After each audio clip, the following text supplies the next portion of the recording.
Well, like John said, yeah, I'm Braidin Stevens.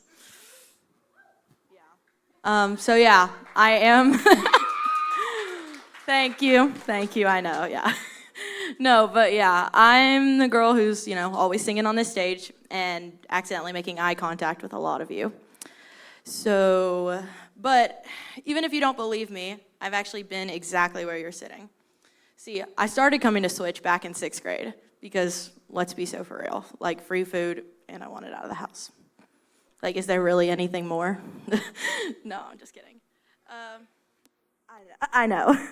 But to go into a little bit more depth about my family and, my life, I was born May 21st, 2007 at 6:30 p.m. No, I'm just kidding, not that much depth. But yeah, I guess you could say my family was middle class. We lived here in Duncan.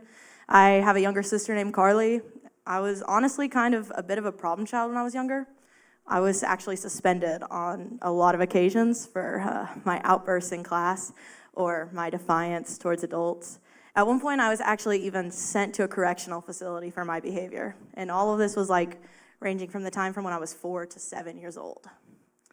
But what a lot of people actually didn't know at that time, but we later found out, was that I had autism spectrum disorder, which is honestly what caused a lot of those issues.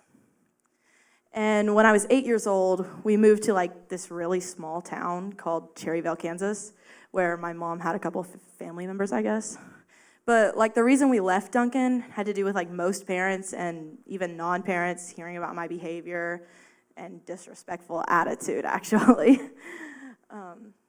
For those of you who've never been to Cherryvale, it's literally just a small town where everyone knows everyone. My class was literally 30 people, and we were the only ones in that grade. But what's worse than that? Going to that small school with your 4 cousins and your uncle who's literally the mayor. Yeah. Let's just say Kansas wasn't my favorite. It was a mainly Catholic town. All the kids had been friends since birth, and it just wasn't for me. I always knew it was more so a buffer home than an actual place to live. But we moved back to Duncan in my 6th grade year in October. And, in Duncan, 6th grade was considered middle school. So I literally jumped right in. And now everything was just so different. I started going to school with people that I hadn't seen since I was literally this tall. But trying to go back to how things were, but not at the same time. I needed something to ground me, something to look forward to in life, but everything just felt so monotonous. One day, he probably actually doesn't remember this. I don't even know if he's in here right now. But I was sitting in Miss Lipey's class, if any of y'all know her. Yeah, me too. Bro. And Cadence Hill, that kid who sings up here? He was actually sitting right in front of me. Just randomly turns around in his seat. Hey, do you go to Impact 580? In my head, I was like, dude, what is that? I was also a little dense back then.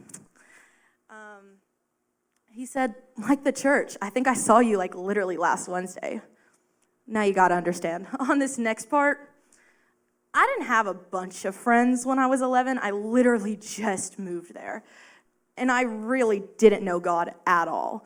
But I looked at this guy dead in his eyes and said, yeah, I do. I've been going there for months. Guess I never even noticed you. Then he said, see you this Wednesday then. 11-year-old me was literally dying of embarrassment. I straight up lied to this guy, and I genuinely thought, with all my heart that he knew. I had full confidence that he did. But that was mainly just because I've always been a terrible liar. I literally can't hold myself together whenever I lie.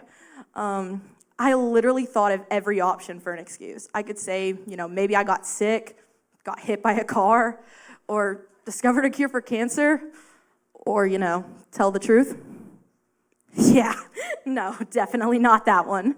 So I decided the only way to not show that I was a huge liar was to actually go. Now I know what you're thinking. Going to church literally isn't scary at all. What are you talking about? I went to church for communion on Christmas, or a week in 3rd grade when my mom wanted a break from me and my sister. But I mean, I didn't know God. I barely knew what colors I was meant to wear in an outfit. Also, matching clothes, still haven't grasped it. So if you can send me some tips after that would be really appreciated. I'm looking at you, McKenna and Micaiah. Anyways, I was freaking out so bad, like literally shaking in my boots. But somehow I actually went. I know, wild. I showed up 5 minutes late, of course. Can't catch me on time anywhere. Those of you who know, you do. But I was there at church where there were a lot of kids, like a lot of people in general, which, by the way, not my thing at all. Just because I sing does not mean I like everyone staring at me. And like when I walked through the auditorium doors, worship was already started. And when the music began, it was literally just music. Like, I could care less. But every moment that passed by after that, I didn't feel so weighed down. I felt alive. I felt as if I had a bigger purpose, as if my past didn't mean anything anymore. And there in that one moment, I felt as if I could feel God in the room with me. To this day, I've never found a moment more amazing than that one. That night, I sat in my room in astonishment, just staring at my walls. It was like I could still feel it in my soul, just right there. And that was the night that I found Jesus. Every week after that, I started looking forward to Wednesday nights to worship. And I'd be seriously lying if I didn't tell you that for the first year, I was really just there for worship. I mean, the messages were great. I just couldn't really resonate with them. But I mean, it's hard to resonate when you're not really listening. And it was the feeling that worship gave me that truly pushed me down the path that I'm on to this day. And eventually I joined the worship team, beginning of my 7th grade, and everything was amazing. Scary, but amazing. The day everything changed was around Christmas of my 8th grade year. COVID had already hit, life was chaotic enough, but the day before Christmas, my grandma died from cancer. Life felt like rock bottom.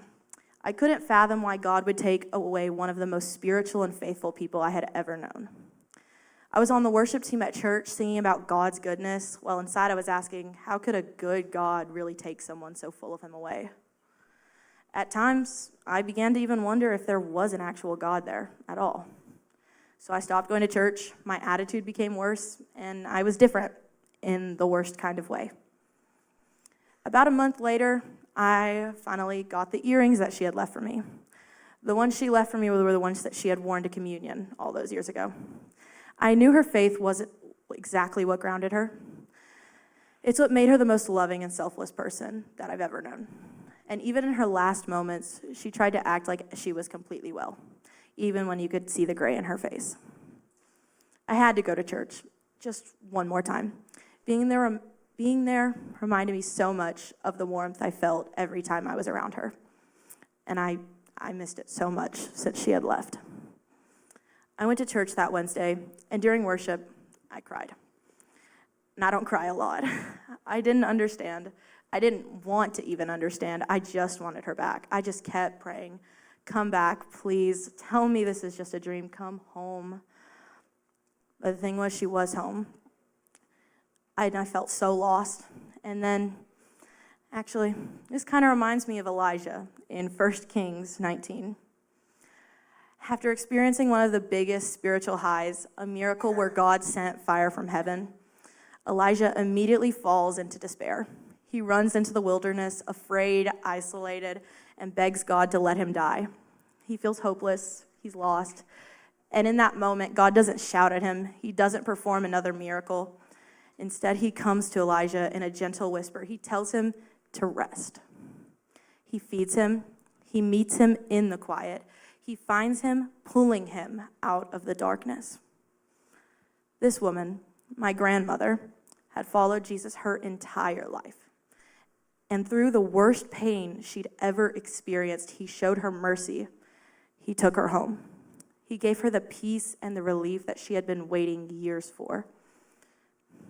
See, I didn't understand it then, but that night I did. That night, everything finally clicked. I realized God healed the broken.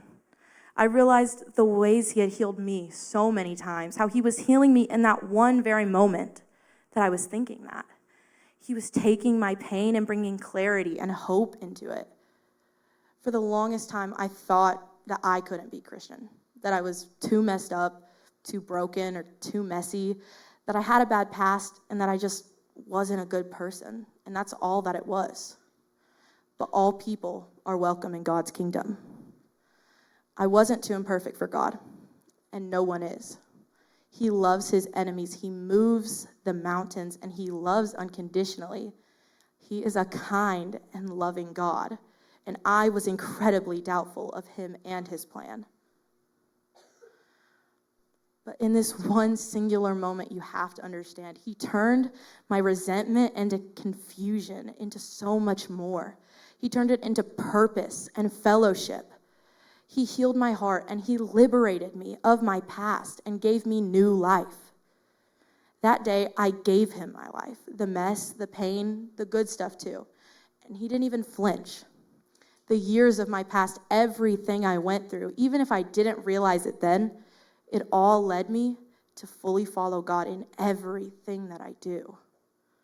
All challenges in life and all the lowest of lows help guide us towards the light and eternal happiness for good. No matter how hard life gets, try to find the light. See his bigger picture and let God center you in all that you do. If you're like I was, confused, hurting, or even unsure of what came next, Jesus isn't scared of your mess. I gave him my life. Will you give him yours? Let's pray. God, I thank you for today. I thank you for the opportunity for all of us to come together and just hear about you and your word and how you've affected us in all of our lives. I just hope that maybe in one of the words that was spoken tonight or one of the songs that you can be moved and that you can work in their hearts the same way that you worked in mine, and that you can guide them to be fully devoted and fully following you and put them down that journey. I thank all that in your name. Amen. Thank you.